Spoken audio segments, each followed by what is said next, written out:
Hello everyone, welcome to Civil Staff Teaching Exam. So my name is Lisha and today we are going to study the random walk problem in statistical mechanics. ये जो हमारी random walk की problem है statistical mechanics में 5 number में directly आपके part सी में maximum times इसका क्वेश्चन मिलता ही है और ये इतना सिंपल है. Today you will come to know this problem is so simple. और अगर हम इसे छोड़ के आए हैं, पहले कभी हमने एग्जाम दिया और हम इसे छोड़ के आए हैं, तो हमने सबसे बड़ी बेवकूफ़ी की है. ये आज आप रियलाइज करोगे क्योंकि this is the most simplest thing for 5 marks which can come in 5 marks. You'll feel this thing today. ठीक है, आज हम इतने अच्छे से रैंडम वॉक को समझेंगे. 1 डायमेंशन में समझेंगे आज हम, फिर कभी हम 2 डायमेंशन में समझेंगे. But today we will be studying random walk problem in statistical mechanics in 1 dimension.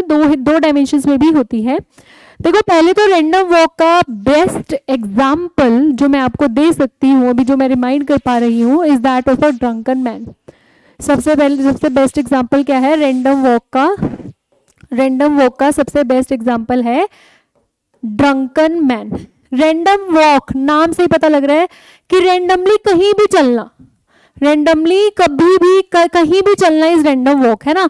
आप राइट स्टेप चलो, आप लेफ्ट चलो, आप राइट 2 चलो, लेफ्ट 3 चलो, रैंडम है, पता ही नहीं कि कल किस डायरेक्शन में कितने स्टेप्स आप चलने वाले हो. That is random walk. और जो कि एक ड्रंकन मैन करता है ना, पीने के बाद वैसे झूलता चलता है ना, ऐसे ऐसे, है ना, कैसे कहीं भी झूलता चलता है. तो सेम काम यहाँ पे हमने रैंडम वॉक को देखना है कि मान लो उसने लेफ्ट से 1 स्टेप लिया, राइट 2 स्टेप लिए, या फिर कैसे भी, मतलब. पर ये चीज ध्यान रखनी, either we will be dealing with left right or we will be dealing with forward backward or we will be dealing with upward downward. ऐसा नहीं होगा कि लेफ्ट राइट भी जा पा रहा है, ऊपर नीचे भी जा पा रहा है. फिर ये तो 2 डायमेंशन में मोशन हो गया ना, फिर तो एक्स और वाई एक्सिस दोनों के साथ डील करना पड़ेगा ना. अभी we are just dealing with random walk problem in 1 dimension. So either आप लेफ्ट राइट कंसिडर करेंगे या फिर आप फॉरवर्ड बैकवर्ड कंसिडर करेंगे. मतलब 2 ही ऑप्शन होंगे, यस नो. राइट में गया यस, नहीं गया तो नो. फिर अगर राइट में नहीं गया तो ऑब्वियसली लेफ्ट में ही जाएगा, है ना. अगर राइट में नहीं गया है तो लेफ्ट में ही जाएगा. तो यहाँ पे हमारा सबसे पहली बात, जब हम रैंडम वॉक सॉल्व करते हैं ना, तो यहाँ पे हमारा बाइनोमियल डिस्ट्रीब्यूशन यूज होता है. +2 में पढ़ते थे बाइनोमियल डिस्ट्रीब्यूशन प्रोबेबिलिटी में, है ना. क्योंकि देखो यहाँ पे ना हम श्योरली तो कह ही नहीं सकते. पहली बात, यहाँ पे हम श्योरली नहीं कह सकते कि पर्सन राइट में जाएगा या लेफ्ट में जाएगा. तो यहाँ पे हम लोगों को प्रोबेबिलिटी वर्ड यूज करनी पड़ेगी कि राइट में जाने की प्रोबेबिलिटी कितनी है, लेफ्ट में जाने की प्रोबेबिलिटी कितनी है. तो श्योरिटी वर्ड तो आ ही नहीं सकता. तो obviously we will have to deal with probability here. हमें प्रोबेबिलिटी के साथ डील करना पड़ेगा. और प्रोबेबिलिटी में भी आप you will see that we will be using binomial distribution for the same. क्या यूज करने वाले हैं? बाइनोमियल डिस्ट्रीब्यूशन यूज करने वाले हैं. क्लियर? यहां तक कोई दिक्कत नहीं होनी चाहिए किसी को भी. प्लस यहां पे हम लोग एक चीज जरूर कंसीडर करेंगे. यू नो दैट जहां फिजिक्स है वहां एजम्पशन तो है ही. तो यहां पे हम लोग एक चीज एज्यूम करने वाले हैं जो स्टेप लेंथ होने वाली है. स्टेप लेंथ मतलब कि कितना गैप है बिटवीन एक कदम चलने में, कितना डिस्टेंस वो कवर करने वाला है. स्टेप लेंथ, एक कदम चलने पे कितना डिस्टेंस कवर किया, that is step length. That is same at every time, वो चेंज नहीं हो रही. मतलब अगर पहले स्टेप में उसने 5 सेंटीमीटर का स्टेप लेंथ है, तो चाहे अगली बार वो फिर सेम ही डायरेक्शन में जाए या अपोजिट डायरेक्शन में जाए, मतलब पहले राइट में गया फिर बाद में जाए लेफ्ट में जाए, तो step length is going to be same. मतलब अगर पहले राइट गया 5 सेंटीमीटर और अगली बार वो फिर लेफ्ट गया है 5 सेंटीमीटर, तो फिर लेफ्ट गया तो वो भी 5 सेंटीमीटर ही होगा. मतलब we are considering that step length is same. हम क्या एज्यूम कर रहे हैं कि स्टेप लेंथ क्या है, सेम है, ये बात ध्यान रखना, क्योंकि अगर स्टेप लेंथ सेम नहीं लोगे ना फिर और कॉम्प्लिकेशंस आएंगी, फिर डील करना आपके लिए मुश्किल हो जाएगा, है ना। तो हम लोग ये कंसीडर करेंगे that step length is same.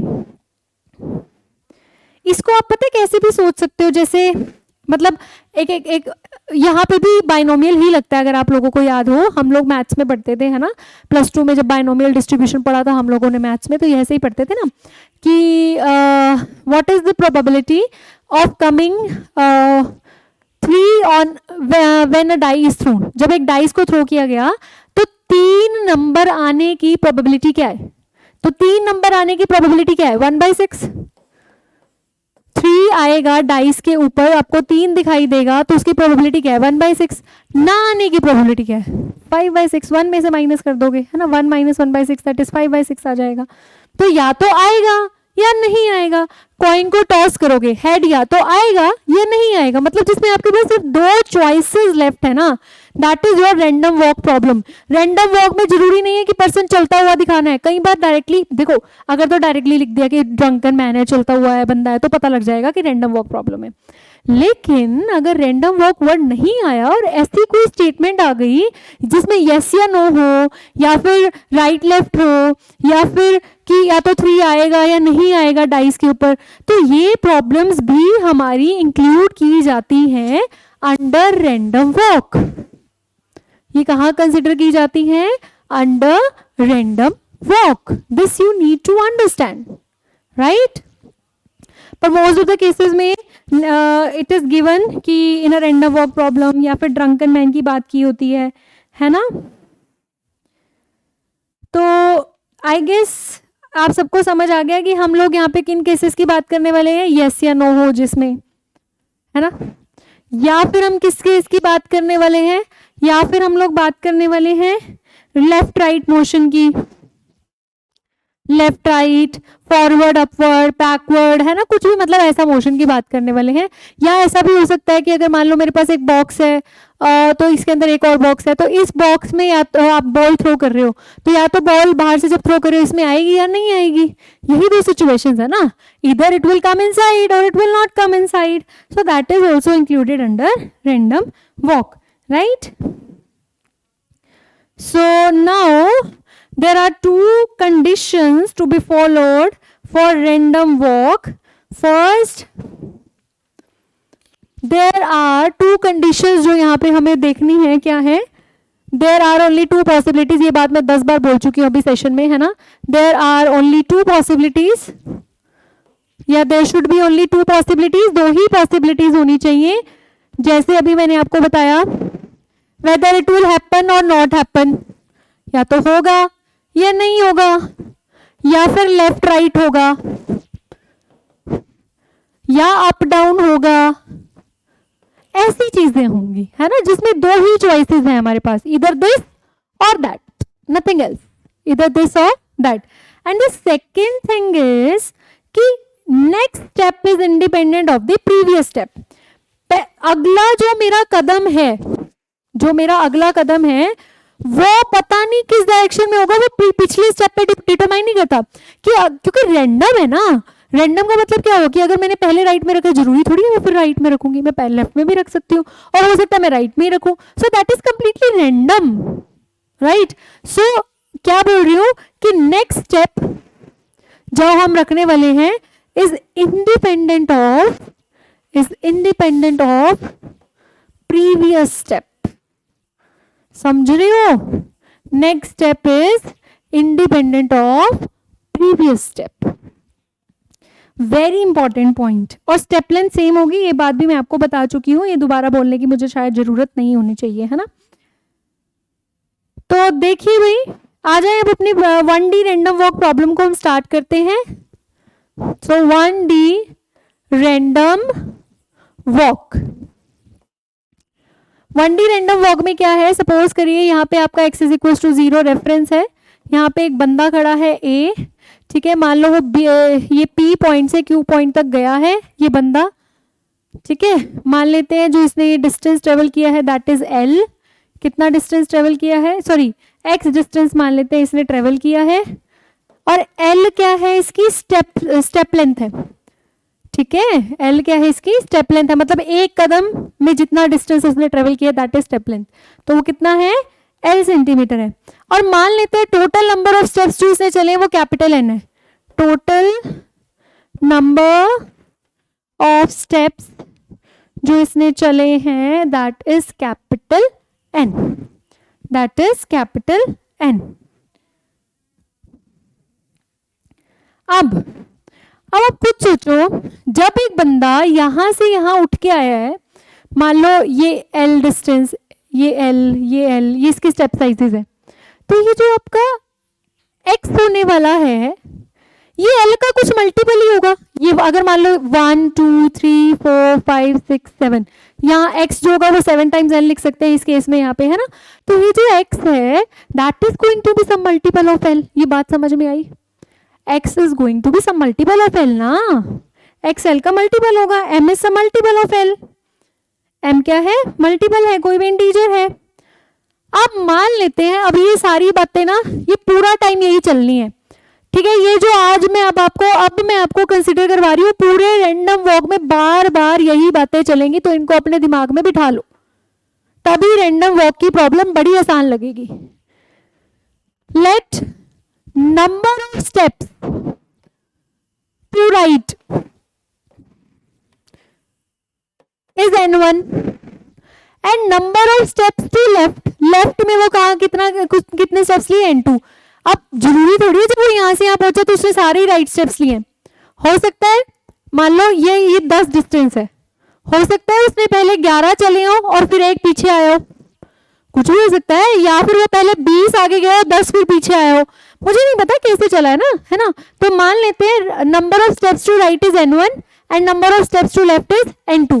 पर यहाँ पे एक बात जरूर क्लियर है, क्योंकि बंदा राइट साइड गया है तो राइट साइड के number of steps left side से ज्यादा होंगे।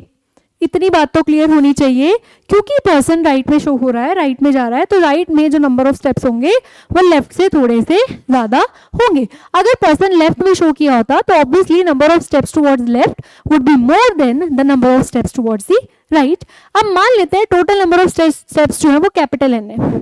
टोटल नंबर ऑफ स्टेप्स कितने हैं? कैपिटल एन है, तो ये जो एन है वो मेरा n1 प्लस n2 के इक्वल है। किसी को कोई दिक्कत या परेशानी यहां तक?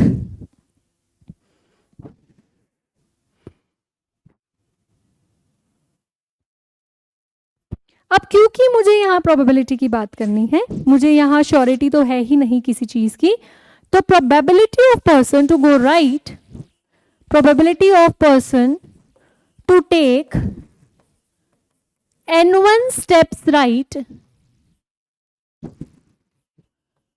is small p and probability of person to take n2 steps to left is q। Number of steps वो राइट में जो लेगा, n1 स्टेप्स वो राइट में लेगा उसकी प्रोबेबिलिटी p है, और वो n2 स्टेप्स लेफ्ट में लेगा उसकी प्रोबेबिलिटी q है। समझ में आ गया? और क्योंकि टोटल प्रोबेबिलिटी 1 होती है तो p प्लस क्यू इज 1। और एक बात हमने पढ़ी है कि n1 plus n2 is capital n, और n1 क्या है number of steps to right, n2 क्या है number of steps to left, capital n क्या है टोटल नंबर ऑफ स्टेप्स। अब क्वेश्चन कैसा पूछा जाता है? अभी तक मैम कहते हो आप असम्पशंस ही बताई जा रहे हो, रैंडम वॉक में ऐसा होता है वैसा होता है ना। तो क्वेश्चंस पूछे जाते हैं कि क्या प्रोबेबिलिटी होगी, आपको प्रोबेबिलिटी निकालनी होती है of taking n1 steps right, या क्या प्रोबेबिलिटी होगी of taking n2 steps left, है ना। तो ये आपको बताना होता है। यहाँ पे हमारा देखो भाई परम्यूटेशन एंड कॉम्बिनेशन यूज होता है, ऑब्वियसली कॉम्बिनेशन यूज होगा, बायनोमियल डिस्ट्रीब्यूशन हम यूज करने वाले हैं। अगर आप लोगों को याद हो कि अगर हमारे पास टोटल n इवेंट्स हैं और r उसमें से पॉसिबल हैं, तो प्रोबेबिलिटी मान लेते हैं p प्रोबेबिलिटी सक्सेस की है और q प्रोबेबिलिटी फेलियर की है, तो कैसे निकालते थे probability of r events, NCR p raise to power r q raise to power n minus r, ऐसे ही निकालते थे। तो ऐसा ही कुछ अब यूज़ करना है। बाइनोमियल तो ये सेम ही रहेगा, ये थोड़ी है कि स्टैटिस्टिकल में पढ़ेंगे तो बाइनोमियल चेंज हो जाएगा, बाइनोमियल तो वही रहेगा। हाँ जी, तो प्रोबेबिलिटी probability of particle या of man to take n1 steps right, इसको मैं Pn, probability out of n, मतलब टोटल कैपिटल n स्टेप्स है ना, probability of taking n1 steps right out of capital N number of steps, out of capital N number of steps क्या होगी, NCN1, यही था NCN1, P raise to power N1, Q raise to power N minus N1। अब यहां से N minus N1 क्या आएगा, N2 ही आएगा, दिख रहा है, N माइनस N1 क्या आएगा, N2 ही आएगा। So probability of taking N1 steps towards right out of total N number of steps is this। देख लो एक बार, फटाफट से लिख लो, देख लो और फटाफट से लिख लो इस चीज को। फिर अब हम निकालने वाले हैं probability of man to move to take n2 steps towards left out of n steps. Same आएगा, देखो कैसे करना है, probability of man to take n2 steps towards left out of n steps, n total steps में से, तो क्या आएगी, P n n2 n c n2 p q raise to power n2 है ना, यहाँ पे q आ जाएगा ना n2 स्टेप्स के लिए, p raise to power n minus n2, और n माइनस n2 हमारा n1 होने वाला है।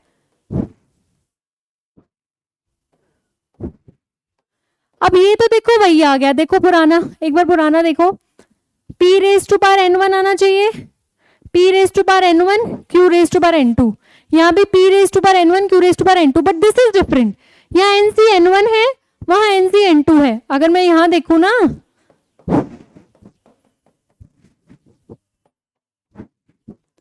तो अब आप देखोगे ये चीजें सेम है, देख करके देखो, इसको जरा खोलो, फैक्टोरियल्स खोलो, n factorial n1 factorial n minus n1 factorial, p raise to power n1 q raise to power n2। अब n minus n1 is n2 है ना, ये बात तो हमें पता है।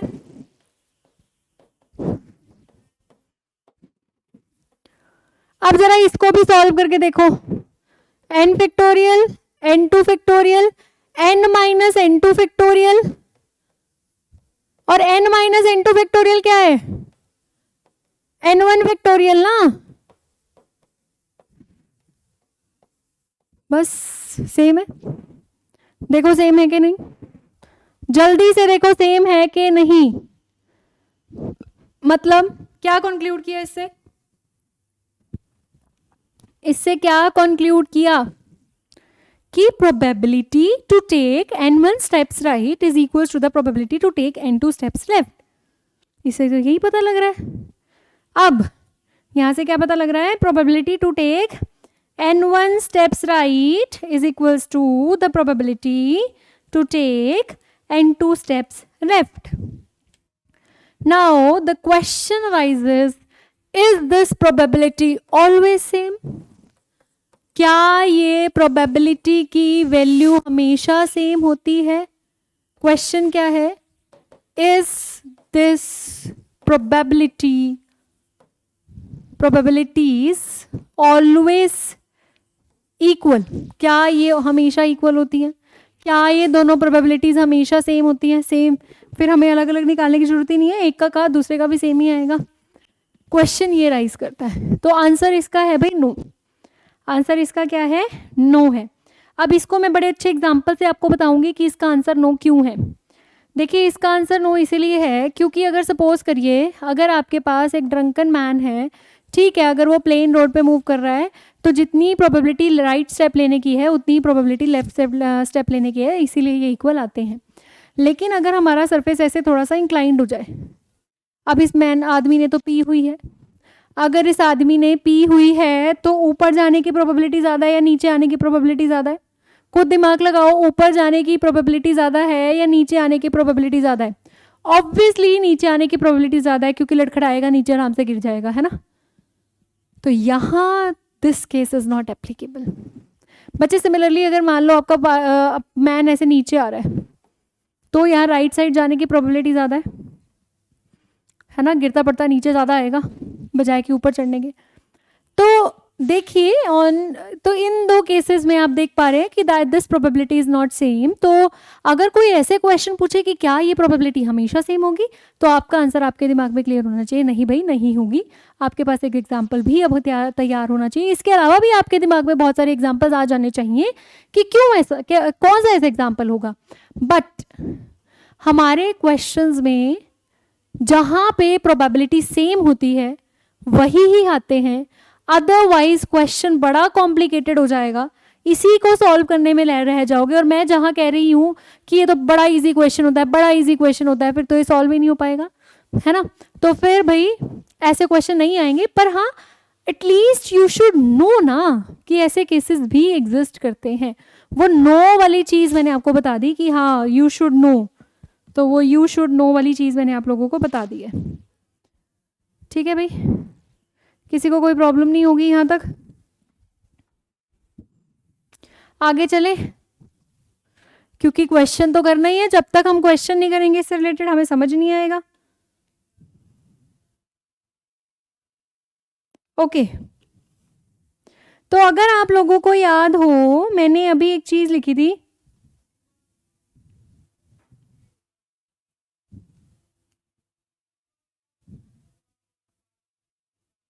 हाँ जी देखिए, अगर ऐसे था, ये x इज इक्वल्स टू 0 था, ये x is equals to x distance पे आ गया था ये, और हमने x is equals to ml रखा था। बंदा जब यहाँ से चल के यहाँ पहुँच चुका था, यही था, है ना? यही था ना?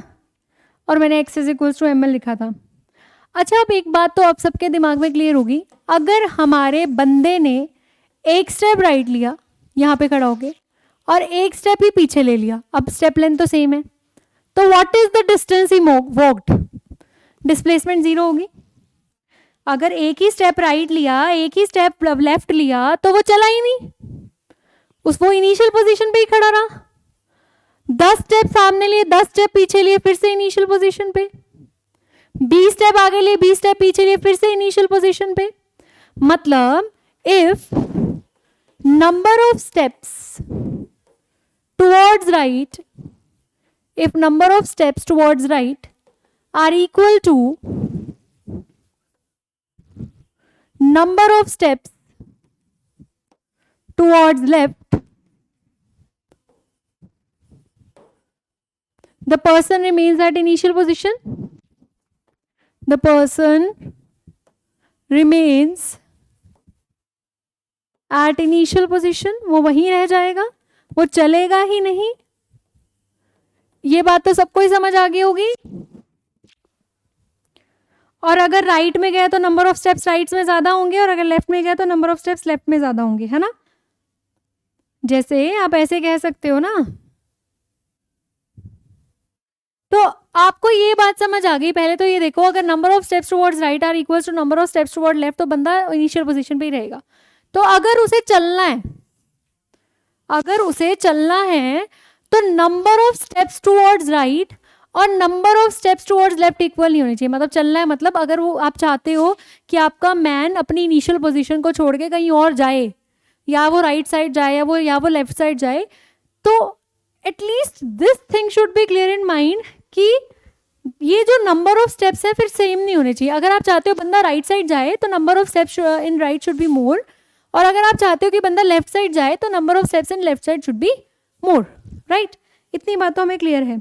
सपोज करो अगर उसने 10 स्टेप्स राइट लिए,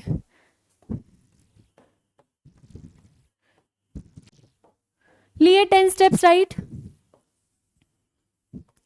और वो 3 स्टेप्स वापिस आ गया, लेफ्ट लिए, तो अब जो डिस्टेंस है यहां से यहां तक का, वो कैसे लिखा जाएगा? इसको आपने ml लिखा था ना, ये x डिस्टेंस है, इसको आपने x is equal to ml लिखा था। वो कैसे निकाला, ये कितना डिस्टेंस है, अगर हर एक स्टेप साइज 1-1 सेंटीमीटर का है, ये 10 हो गया, 3 माइनस का हो गया, कितना स्टेप रह गया, 7। कैसे निकाला, n1 स्टेप्स राइट थे माइनस n2 स्टेप्स लेफ्ट थे, वही डिफरेंस आया ना, 10 स्टेप राइट लिए, 3 स्टेप लेफ्ट लिए, डिफरेंस अब कितना डिस्टेंस रह गया, 7। तो डिफरेंस जिसको आप ml कह रहे थे, ये जो x है ये ml है, बेसिकली फंक्शन l का l स्टेप लेंथ है, वो क्या है, n1 माइनस n2 के इक्वल है।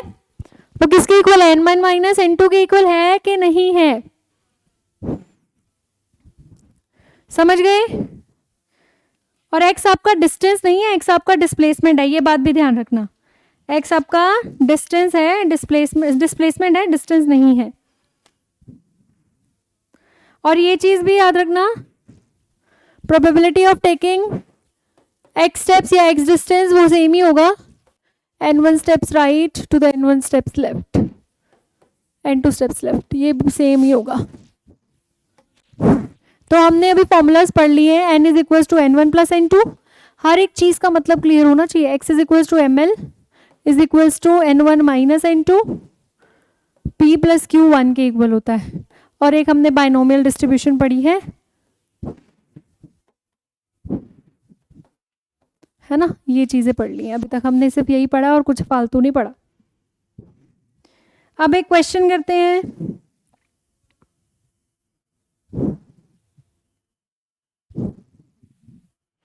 अभी ये सारे कॉन्सेप्ट कर लेते हैं, ठीक है, क्वेश्चन कर लेते हैं, क्वेश्चन के बाद मैं आपको मीन वेरिएंस ये सब भी बताऊंगी, क्योंकि रैंडम वॉक में ये भी बड़ी फ्रीक्वेंटली पूछा जाता है। तो क्वेश्चन देखो क्या है, consider a one dimensional motion,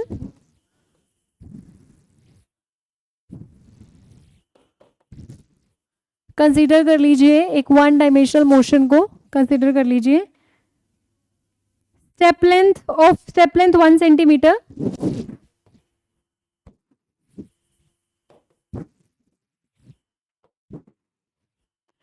and total of 600 steps, total उसने 600 स्टेप्स चले हैं बंदे ने, जो भी ड्रंकन मैन है। Probability of taking steps toward right, probability of taking step towards right is 1/4. Probability of taking step toward right is 1/4. 3 अब आपके क्वेश्चंस हैं, what is the probability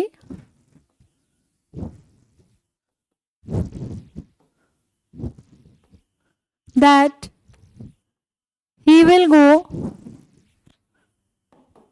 200 steps right, second है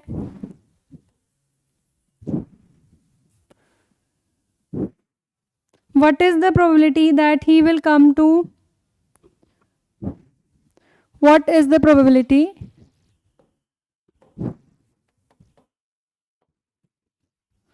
that he will come to initial position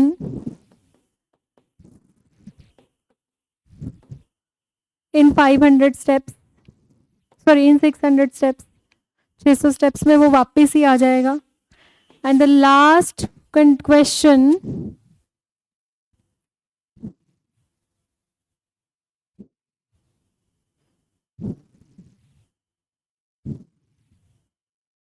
what is the probability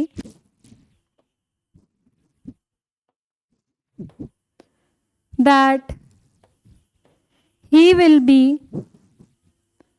at 300 centimeter after traveling 600 steps, after moving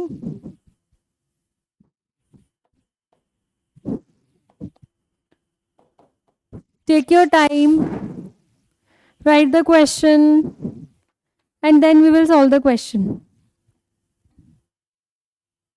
सोचो इतने, ये question कैसे solve करना है, बहुत इजी है, बहुत ज्यादा। Just think of how to solve this question.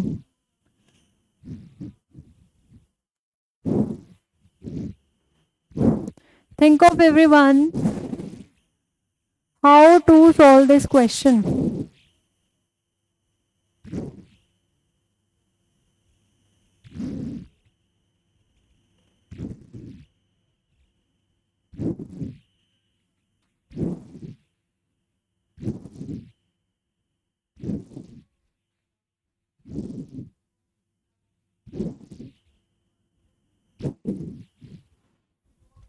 देखिए इस क्वेश्चन को कैसे सॉल्व करना है.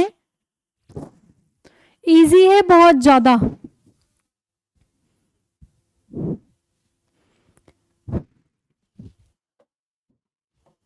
एक वन डायमेंशनल मोशन है, स्टेप लेंथ 1 सेंटीमीटर है, एल आपके पास 1 सेंटीमीटर है, ऑफ टोटल स्टेप 600, एन आपका 600 है. Probability of taking steps towards right is 1/4. P आपका 1/4 है तो क्यू आपका हो जाएगा 1 - 1/4 that is 3/4. What is the probability that he will go 200 steps right. 200 steps right जाने की प्रोबेबिलिटी. तो बस 600 C 200 p raise to power 200 and q raise to power 400 है ना. इंटू 400 ही है. नहीं भी पता तो 600 - 200 वहां से 400 ही आएगा.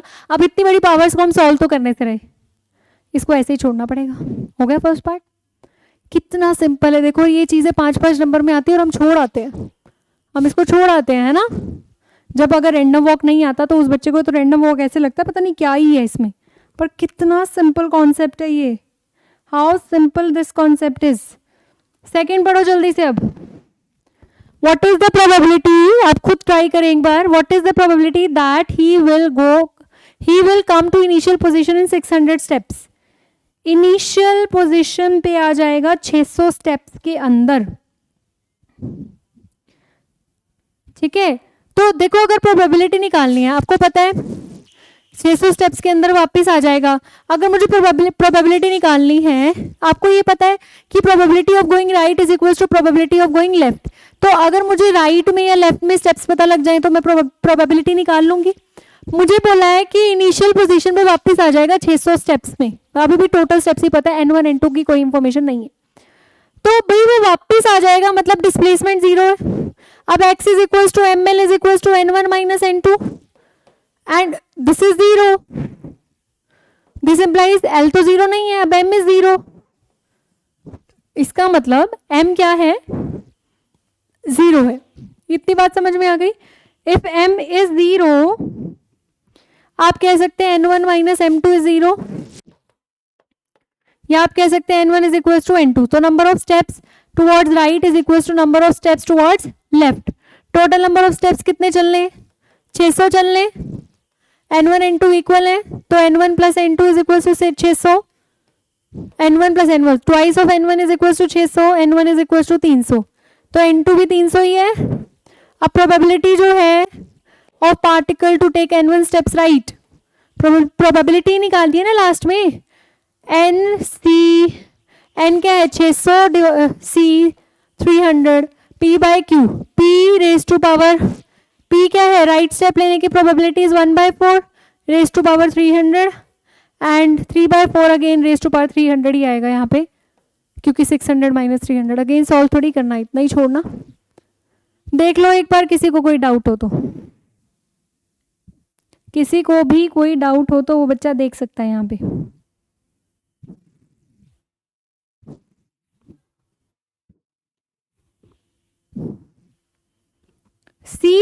सी पढ़िए. अब what is the probability that he will be at 300 centimetre after moving 600 steps. 600 steps move करने के बाद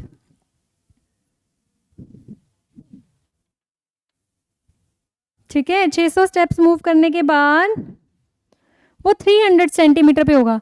देखो जब भी मुझे प्रोबेबिलिटी निकालनी है तो मुझे या तो n1 स्टेप्स पता हो कितने हैं या n2 स्टेप्स पता हो.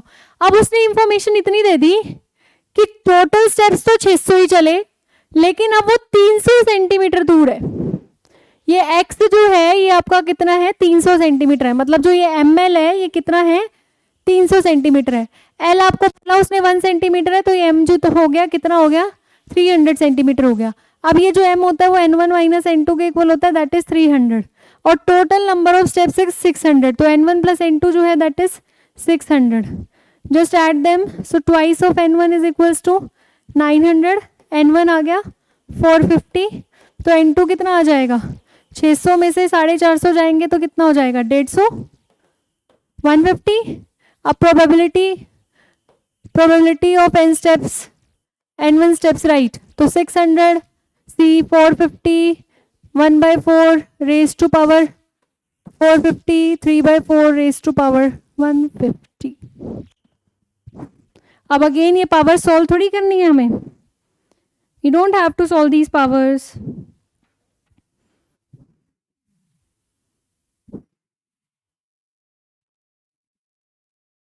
ठीक है, तो यहाँ पे जो आपका रैंडम वॉक की प्रॉब्लम है वो कंप्लीट हो जाती है। अब इसके बाद जो हमसे क्वेश्चन पूछे जाते हैं वो मीन, वेरिएंस, स्टैंडर्ड डेविएशन निकालने को पूछा जाता है इसमें, वो हम फिर कभी वो नेक्स्ट लेक्चर में करेंगे, क्योंकि again that is again a पूरी बिग प्रॉब्लम, और जिसको हमें क्वेश्चन के साथ ही डिस्कस करना चाहिए, आई फील सो, वरना फिर कॉन्सेप्ट एक लेक्चर में और क्वेश्चन दूसरे में, तो it's better we will be discussing that in the whole lecture only, where we will be discussing कि रैंडम वॉक में कैसे मीन, वेरिएंस, स्टैंडर्ड डेविएशन या उसका जो भी फॉर्मूलाज आएंगे वो सब हम डिस्कस करेंगे, कैसे आते हैं वो फॉर्मूलाज। ठीक है, so hopefully as I said in the starting of the lecture, आप लोगों को समझ आ गया है कि रैंडम वॉक का 5 नंबर का क्वेश्चन हम इस 35 से 40 मिनट के लेक्चर में कैसे कवर कर सकते हैं। बहुत इजी ऐसा ही क्वेश्चन आता है, ये प्रीवियस ईयर ही था, ये पहले गेट में आया हुआ था और फिर नेट में आया है, तो इसलिए आपको बार बार कहा जाता है ना कि PYQs करो, क्यों करो, क्योंकि गेट का क्वेश्चन नेट में, नेट का क्वेश्चन गेट में, जेस्ट में, ही आपस में क्या होते रहते हैं, रिपीट होते रहते हैं, और एक पैटर्न पता लग जाता है कि किस तरह के क्वेश्चन, किस स्टैंडर्ड का क्वेश्चन मुझे करना है। तो पहले ये गेट में आया हुआ क्वेश्चन और फिर ये नेट में आया हुआ है। सो थी अगर मैंने कभी गेट का प्रीवियस किया होगा तो मेरे को ये आता होता ना, है ना। तो ये चीज़ें ध्यान रखनी है हम लोगों ने कि प्रीवियस ईयर को हमने बहुत अच्छे से पढ़ना है, बहुत अच्छे से हर क्वेश्चन को हमें खुद से सॉल्व करना है। So hopefully today's lecture was clear to every one of you. You all liked the lecture, you all understood whatever I taught to you. तो ये जो हमारा बेसिक फाउंडेशन क्लास है आप लोगों को अच्छी लगी होगी, है ना। कल कंटिन्यू करते हैं बाकी लेक्चर को। सो जिसने अभी तक चैनल को सब्सक्राइब नहीं किया है, please subscribe the channel, and for the free content you can join the Telegram group. The link for the same will be available in the description box. Thank you so much.